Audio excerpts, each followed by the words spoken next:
Hello everyone, it's Dahna Sanderson here, your RE/MAX Hallmark agent, and I am here with a new edition of Nice to Meet You, Ridges Lake Wilcox. And I have the pleasure of sitting here with a music aficionado, maybe? You can tell from the background, she really likes music. It's my pleasure here to chat with Rachel Newallo-Huang. She is the owner and she's also a teacher and she really knows her stuff. Piano, music theory, and I think you said you're in the business of making musical impressions? Yes, I am. Well, Rachel, thank you for joining me today and thank you watchers for tuning in. So why don't you tell us a little bit about Ivory Keys Studio? Well, we teach piano and theory, and we really try to meet the needs of each individual student because everybody's path and journey to learning the piano or music is different. And so whether they're a new beginner, someone who's taken piano lessons before, we really try to make sure to meet them individually where they're at and make an impression that they'll never want to give up, that music will be part of their life. How long have you been doing this, making musical impressions with every generation, basically? 20 years. Oh, wow, that's a long time. I've seen students that were 4 years old and off to university, and it's for quite a while now. Oh, good. But isn't it rewarding? It is. It's very rewarding to see just to see where they're at, who they become. Music isn't just about teaching music, but it actually teaches them discipline and perseverance and, being able to speak publicly in whatever job, wherever they're situated. So I can go into an unfamiliar situation and I can think back, what did Rachel teach me? Well, it's like they will go into those uncomfortable situations and they may still feel uncomfortable, but it's how they handle it. Right. It's like they can deal with the pressure, they can have composure, they are used to a public, right, because they perform. So that's really what I hope. In addition, it'd be great if everyone was a musician. Sure. But if not, at least just being able to come up with that skill is big. Wow, that's just really, really interesting to think about the impression that you have on another individual as an instructor for one thing and how you can just help them blossom as an individual. That's fantastic. So how did you get into this? I want to know how you went from all of a sudden I've graduated, now I'm going to start my career. Tell us, how did you get into this profession? Well, initially I got in trying to teach part-time to make money through university. Okay. And I enjoyed it. I guess I was good at it. I went through lots of training to teach because that's the thing. It's not just I learned the piano, but I actually went to learn how to teach, right? And because there's a difference from a performer and a teacher. And I guess I was good at it, and I was doing it both part-time and working full-time, and it kind of made it more advantageous to do the part-time piano teaching, and then it grew from there. So interesting, you have the talent, but you're absolutely right, you've got to learn how to teach the talent. So tell us a little bit about that learning aspect, because I was reading your biography on your website and I'm like, wow, that's a lot of training, not only to understand how to play, but to keep yourself in composure, to be able to relay what you already know. So tell us some of that. Well, I think when you're younger, you think, I'm at this level, I know lots about music and I'll teach. I'll teach them. Okay. And it's not that we couldn't do that as well, but there are systems like when you're teaching a kid where to start and what you hope that they would get after X number of months. And if they don't, how do we fill in the blanks? It's not just the page on the book. What concept do we hope to learn? So I had studied with a few teachers, my pedagogy, elementary, intermediate, and advanced, with the Royal Conservatory of Music. And so that was very helpful, added with my own experience of teaching. I think that was key, doing both. Not just studying the course as a course, but studying it and teaching. So you've had both sides of it then. So you were studying it and you were teaching it. So you were able to learn and apply. Yeah. Wow, that's brilliant. No, that's so good. Yeah. Because you're like, okay, well, how did I feel? How did it work for me? What was I doing? And so you can almost flip the switch. Let me put myself in that seat. Well, because that's what some of the questions are. It's role playing. How would you teach a child this? Or how? And we're all different learners. Sure. So how do we adapt to our different learners? So I think because that's right, I did have this example, or I am teaching this piece. How would I teach this part? So I think that and the accountability, especially when I was younger, and I still till today keep up with certifications. I think that's most important. Absolutely, no, that's great, wonderful to hear. Practical experience while learning. It's invaluable. I have a bit of teaching background in the sports side of things, so I totally understand that when you're learning and then you're applying, you can really understand it that much more. So now we're in the world of pandemic and we go online. So I'm sure you had to be fast and figure out, okay, so how do I do this? How did you adapt? I'm really curious. I remember March. Okay. I think that's when March 2020. Yep. And I had a slew of theory classes. That was the most challenging, the theory. Okay. Because it's group. Yes. And so how do we adapt? What do we do? Do we still run it in person? Things shut down. So we did go online. I think a lot of research on what worked, and I think still at that time didn't have definitive answers, but we did have experience from those who were teaching online previously. And I think I took a course on the spot on good for you. Yeah. So that helped integrate things. So I think between that and that's what helped me get through that transition. And further since then, there are many courses on how to teach online, and it's a good opportunity. Actually, kids grow with online as well. Well, yes, you're teaching them how to do things differently, not just in person, so they have to figure out how to learn differently as well. So it's really a multitude of things we adapted to over the last 2 years. It helps the kids their independence. Oh, When you're teaching in person, you just grab a pencil and you mark up their music. But when they are little, it could be the parent or relies on them. What's a bar number? How do I mark that? And so I would mark it up to show by example, but they would be responsible for themselves as well. And I know some younger kids, like a 4-year-old, it will be on the parent. But that connected them actually and helped their growth because they worked together when I wasn't there. Would it be fair to say that you've kind of created a lot of hybrid situations now? A little bit of in person, a little bit online, or have you started to revert back to mostly in person? It will be hybrid. I am open to fully in person now, but I've noticed that there are some that will permanently be online just because of location. Sure. Actually, so that has bridged me out to Excellent. A student in India, a student in BC. So that will permanently be online, but even some that are maybe Newmarket or Uxbridge, and they will still try to come out maybe once a month.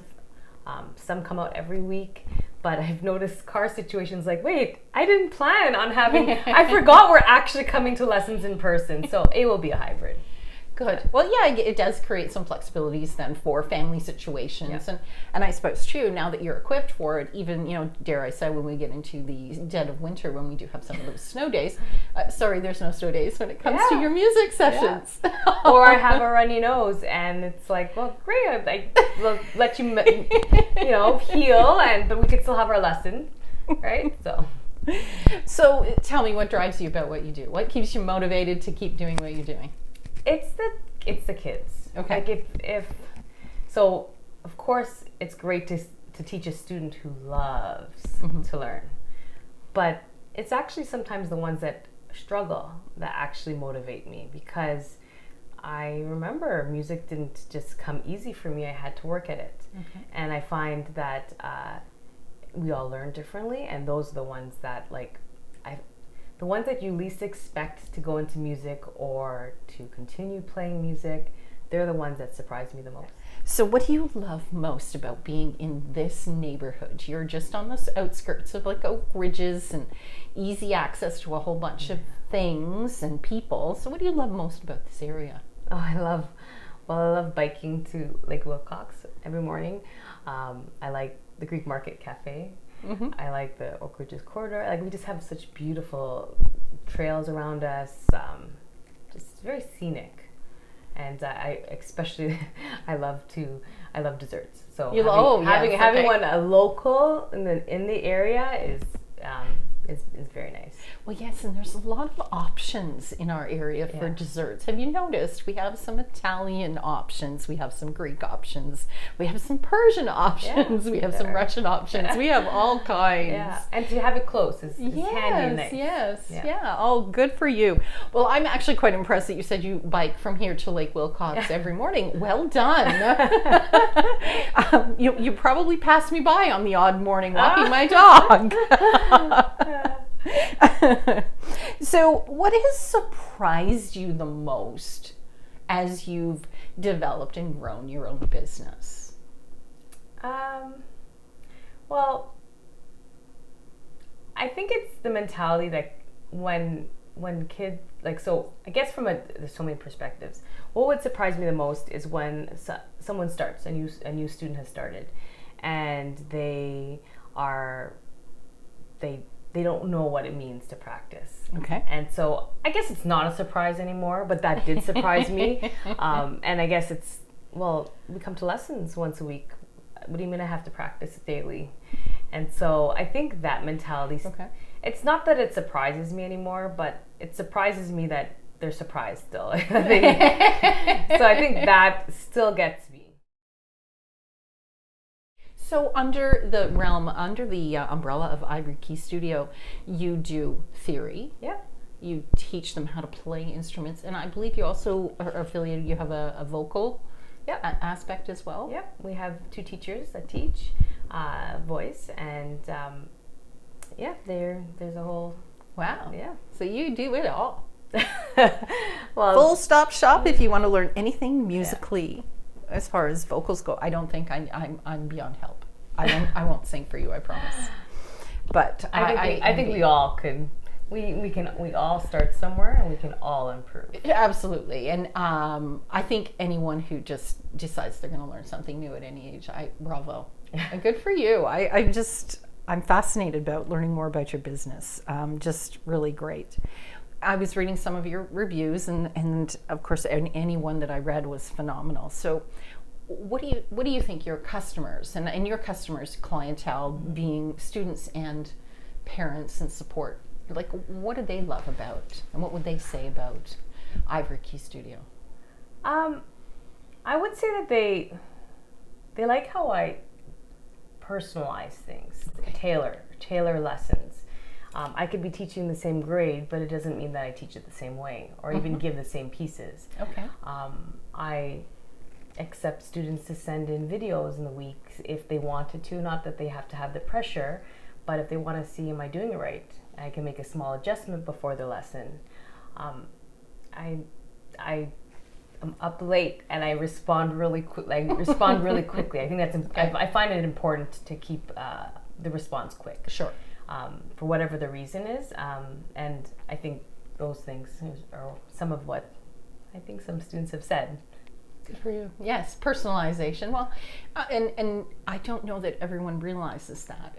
You have to personalize the way people learn. Yes, it applies to music, but it applies to so many things.